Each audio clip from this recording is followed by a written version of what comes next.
guys, welcome back to the Better Way podcast. I got my guest, Ivan Paychecks, with me today.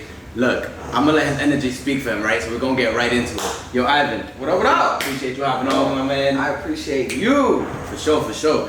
Let's get straight into it, bro. Let's get straight into it. Let's go. Bitcoin millionaires. Tell us more about that.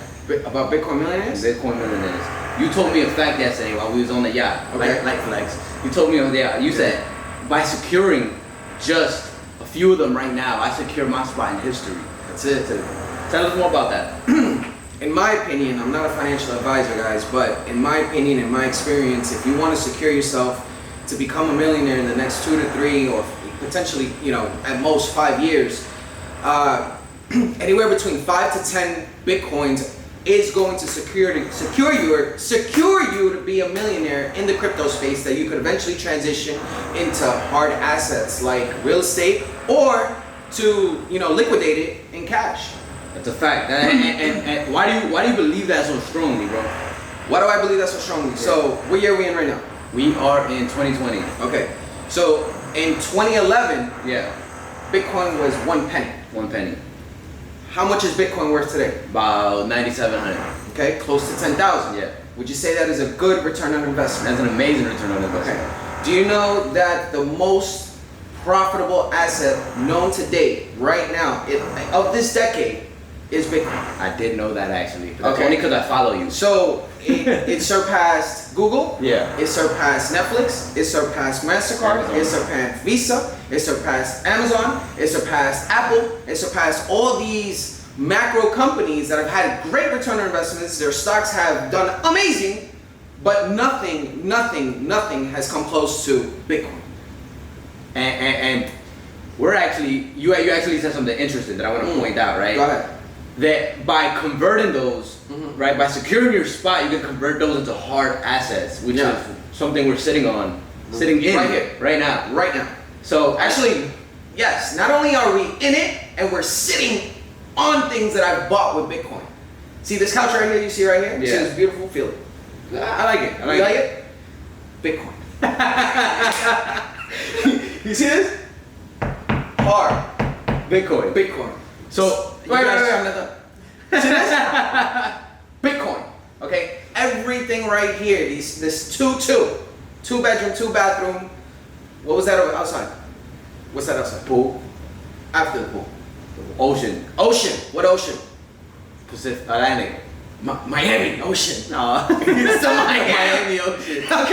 Okay? But with Bitcoin. First Bitcoin to Bitcoin real estate transaction. That's a fact. I was actually just about to mention that was the first Bitcoin to Bitcoin transaction. So there's other people out there who have bought, like they converted their Bitcoin into cash and then bought it. But Ivan found somebody that wanted Bitcoin, sent them Bitcoin, and he got this property. So the first ever known one, I can Google it, Ivan Paychecks. Yes, that's Bitcoin. A fact. This is actually CBD, ladies and gentlemen. Very good, very healthy. So it's nothing else besides just CBD. Hey, just to let y'all know, we are here straight. So take us back a little bit, though. Take us back a little bit. Yes. Would love to. How did the Bitcoin thing come about? Because it's not like everyone just knew about Bitcoin. Right. You got in early. Right. But how did that happen? Okay. I would love to get into that. Yeah. But I want to talk more about how I found this property. This property? Yes. Let's do it. Okay, so it's not as hard as most people think. All right? There's like websites. All you gotta do is Google real estate Bitcoin. And there's actually dedicated websites that individuals like us, any of us, that have a property that want to sell it for Bitcoin, we put it there, we list it. It's like a Craigslist or it's like a Zillow, right? But they only want Bitcoin for their property. So when Bitcoin was up, when it was going up in 2017 like crazy, mass hysteria, oh my God, right? I was like, wow, I need to get out of some of these Bitcoins. Let me cash out, right? So my boy had bought something in Costa Rica. Yeah. And that's when I was like, all right, I need to buy myself an apartment, let's do this. So I started researching online real estate Bitcoin and I found this condo and it had his name. And I called up his name and number and I called him up and I said, yo, do you really want Bitcoin for your property? He's like, yeah. I'm like, okay, can you send me some pictures, more pictures? He's like, yeah. And I'm like, do you know who could help us transact this? He's like, yeah. I'm like, okay. check. I'm like, I could be in Miami next week. And I came to Miami, and it was as simple as a 10-minute transaction. His title was clean, everything was good, the deed was good, everything, and I passed him the Bitcoin just like this. Show me your phone. Damn, I don't know my phone number. Oh, you don't have your phone? I don't. Okay. You gonna send me some Bitcoin? Show me your right phone. now? Just put your phone right there. Put your phone out. There we go. So grab your phone. So I went like this. Boop.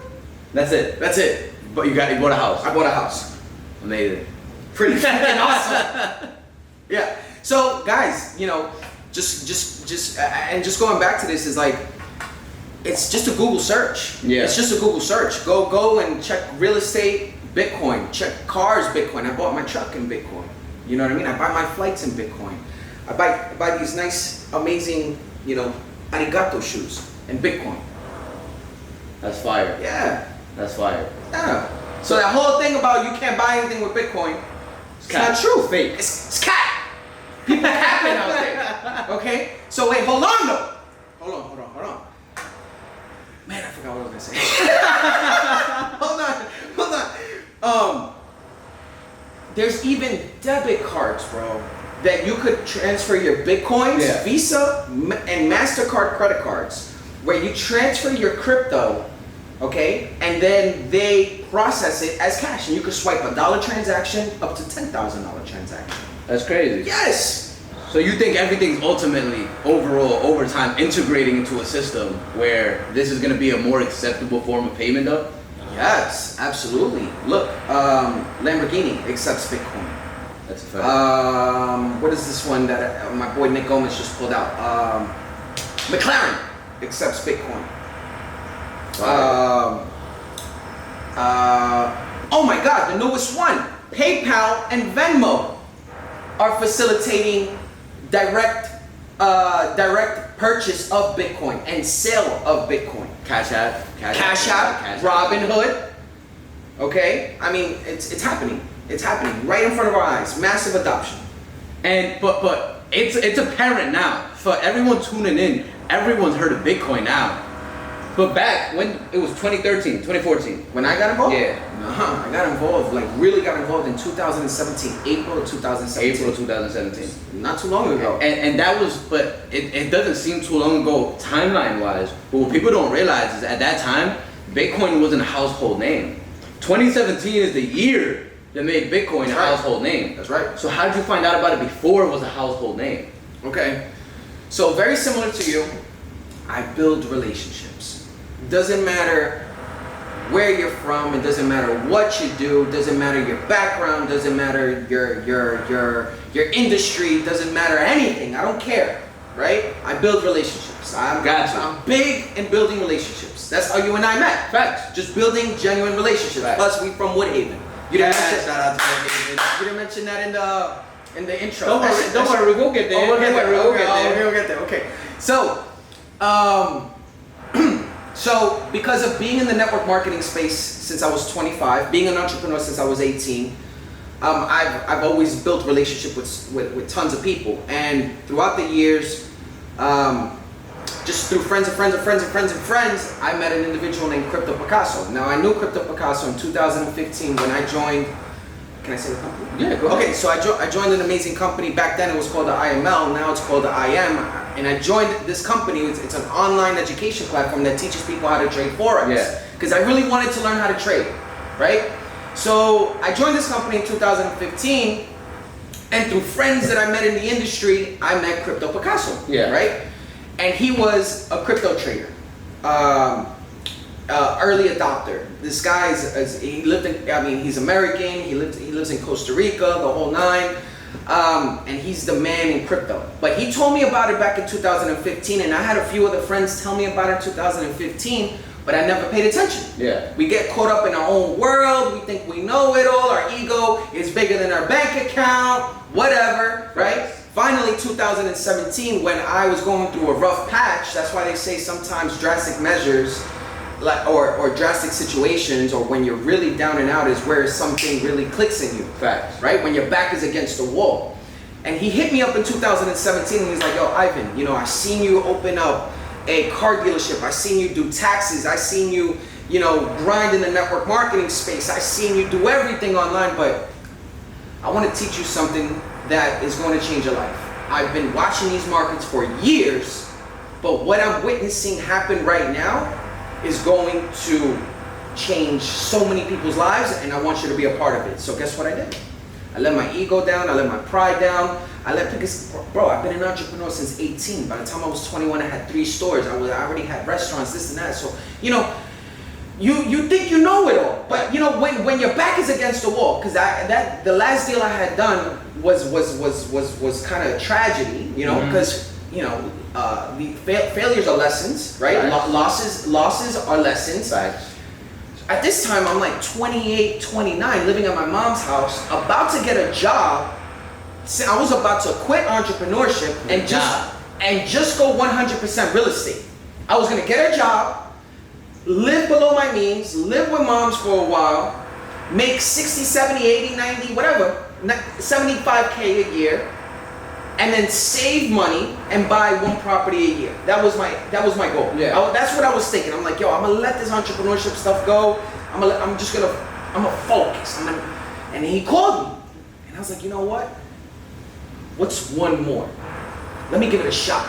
Let me give it a shot. Let me give this my all, like I do with everything. I give everything my all. I don't care if it was selling nutcrackers, selling mixtapes. Okay, I always gave it my all. I was like, you know what? I'm gonna give my all to this. Boy, oh boy. Now we're here. Now we are here. But it wasn't an overnight success. No, absolutely not. Because I knew I had done so many things in the past that I treated the small things like great things. So whenever I had a great thing in my hand, I knew exactly what to do with it. Fact. So then, boom, you went all in. All in, baby. Crypto Picasso. That's it. Crypto Picasso. Amazing, amazing. And now we're here. Now we're here. And I heard, you know, I was here prior to, you know, I was listening to the conversation you had, and I'm not gonna say a number, but a whole lot of Bitcoins in your Bitcoin wallet. Yeah, absolutely. A whole lot. Something like, I ain't even gonna say a number. Never mind. It's good. God is good. That's a fact. That's a fact. Nah, that's amazing, bro. Just being able to see an opportunity, take advantage of the opportunity. I feel like that's one thing people let up a lot. They see opportunity and they're like, I don't know, I'm doing something already. Right. Here's the thing. See, I got it tatted on my back. You saw. Do you remember what I got on my back? Nah, I don't. It's a sailboat. Okay. And the reason I got that huge sailboat tatted on my back is because I believe that the wind of opportunity is blowing at all times. Like right now, the wind of opportunity is blowing.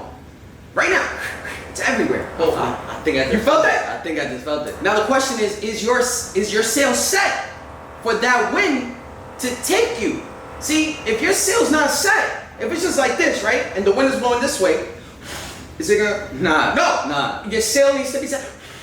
You feel me? So I believe that, you know, our sail needs to be set for that wind of opportunity that's blowing consistently, and I want my sail to be set. And that's why I always ask you, how often do I call you talking about, bro, what's the next move? All the time. Hey, bro, what's the real estate deal? All the time. Hey, bro, what are you working on? Why? Because I know you're on your grind, bro. Appreciate that. No problem. And I do that, and that's the thing, bro. I'm never so involved in something that I can't see other opportunities going on, because I've missed out on opportunities like that. And you know, one of my favorite sayings is, "There's nothing more expensive than a missed opportunity." Amen. So that's amazing, bro. So now we are gonna take it back to what you said. So funny story, right? Me and Ivan met, hit it off almost immediately, right? And then we found out we was actually from the same neighborhood in Queens. Shout out to Queens, shout out Woodhaven. Queens get the money. Facts. That's what they say. That's a fact. And then that's really what happened. We just hit it off. Similar backgrounds, similar upbringings, and if I wasn't vibrating at that frequency in order to create value for people or wanting value for myself, this would never happen, right? Because he was in the completely different industry. He was in the crypto space. I had no crypto at the time. I'm in the real estate space. He had no real. Now you did have real estate at the time, but he wanted to get more. I want to get more. And we exchanged value. Absolutely. And that's something that everyone out there should be like doing. I think something that really impressed me about you was that you connected me with one of your real estate mentors at the time. Yeah. Like immediately. You're like, Ivan, I think, you know what? I'm just gonna connect you real quick because I think you guys could do some major things, and we were on the verge of doing something awesome. Yeah. But it was because you connected it. You weren't. You didn't even want to have you're like, yo, I'm cool with it. If I get involved, if I don't get involved, if there's room for me to get involved, I just want to connect you guys because I think you guys could do something awesome. And that's, that was selfless. That's what impressed me about you. I'm like, yo, that's dope. And I do that all day, every day. I connect people all day, every day. I'm like, yo, see what you guys could do. See what you guys could do. See what you guys could do. I think that's a skill that an entrepreneur should have. It needs to have it. That needs to have is just connect the dots. Right. And if somehow you could continue providing value in that connection, then it will happen. It will happen. But the more dots you connect, the more possibilities you have of being involved in something. That's a fact. That's 100% fact. Man, so take us back, bro. You've been doing this for a while, bro. You've been an entrepreneur for a very, very long time. Yeah. Talk to us about those people who are watching this right now, right? Those people who are watching this, who are tuning in, who want to really know, damn, how do I take this to the next level? What do you tell them in any industry? Okay, so when you say take it back, do you want me to open up and tell them like my first journeys, how I got started? Yeah. Okay, All of it. All right, so here's the truth. I'm a high school dropout, and not because I was stupid. I was a very smart kid. I just the education system for me was broken. Nothing was grabbing my attention. Nothing great got my interest. And then I tried college, and college wasn't for me at the time. Yeah. So then I started entrepreneurship. But my first job was when I was 13. Like, I was always working. I always had a job. Like, always had a job. So at 18, I took my income tax check and I invested $500 into a whole bunch of mixtapes. Okay? And I'm gonna tell you how I got that inspiration. So I had just moved from Woodhaven, Queens to Florida, to Orlando, Florida. So this was years ago, right? What's the math? 35 minus 18? I'm terrible at math. You're terrible? I'm terrible at math. Let's do the math real quick. I'm terrible at math. Sorry, guys. 35. 17. All right, 17. All right, boom. 17 years ago, I moved to Orlando, Florida. Yeah. All right, you know Hot 97. Yeah, of course. In New York. Of course. Fire music. Heat. Bombs. Boom. Bombs, right? All day, right? Funk Flex, the whole nine. Facts. So I moved to New York, and I had a car. Yeah. Right? And the radio station, trash. Oh, out here in Orlando. In Orlando. Yeah. In Orlando, it was trash. So somebody had told me, go to a flea market in Sanford, Florida, that there's a guy that sells up north, New York, East Coast music, mixtapes. I was like, all right. So I go to this flea market, and I'm looking around, I'm going through all the lanes, and then I see one that's jam-packed with music. I'm like, that's the one. So I go, and it's like two park benches, not park benches, picnic tables. Yeah. Two like that with a cover, right? Full of CDs and a line. I'm talking about at least 7 people in line waiting to buy the CDs. So I get online, and it's my turn. Yeah. Right? And I'm like, yo, I talked to the guy. I'm like, hey, can you just pick out the top 5? He gave me 7 because he saw that I was a new customer. Yeah. I gave him the $20 because it was 5 for 20. I gave him the $20, and what he did was he took out the nut of money like this and couldn't even fit the $20 around. Bam! And then put it back in his pocket. And I'm like, yo, you made all that money selling Bitcoins? He's like, selling mixtapes? And he goes, he gives me a smirk. So guess what I did? Next weekend, I went to go check him out. And I bought another $20 worth. And I talked to him some more. And then the third time I went, I bought some more, and I built that rapport. On the fourth time, I said, yo, you think you could sell me some mixtapes wholesale? I said, absolutely. That was tax season. I did my taxes, got like $600, went to him, got mixtapes, and guess what I did? Sold mixtapes. I sold mixtapes. Guess where? Orlando. Orlando, from barbershop to barbershop. Okay? I would pull people, if I saw somebody with a hat that looked like he was from New York or the whole year, I'd lower the volume. I'd be like, yo, you like New York mixtapes? He's like, yeah, what? What's up? I'd be like, yo, pull over. I'll pull people over. Like you hollering at a girl? Yeah. No. Yo, you want CDs? I got you. Pull over. Another thing I did, right? I would go to like a busy intersection. Yeah. Busy. And I'd put a sign, a handwritten sign with a Sharpie and one of, like you guys got? You know how in the real estate world? Yo, we buy houses. No, mine. New York mixtapes, 5 for 20. And I'd put it there, I'd open up my hatchback, because I had a hatchback, and I'd turn up the volume, and I'll just chill there. And guess what happened? People stopped. And you was just... And I'd sell them 5 for 20. So $20 here, $20 there, $20 there, $20 there, $20 there, and now I got $100. I was like, yo, this is more money than I make at my job. And then I got into, you remember back then, the long tees? Yeah, the long white tees? I do. I know you remember that, right? Okay. So then I would go to 28th and Broadway. Yeah. I would go fly to New York and I'd buy a dozen for $24, $28. Sell each plain white, black tee for $5. Then I got into Air Force Ones. You remember the whole Air Force One craze? I still rock my Air Force One. Okay, so then I would get the Air Forces at $35. Were they real? I don't know. Okay?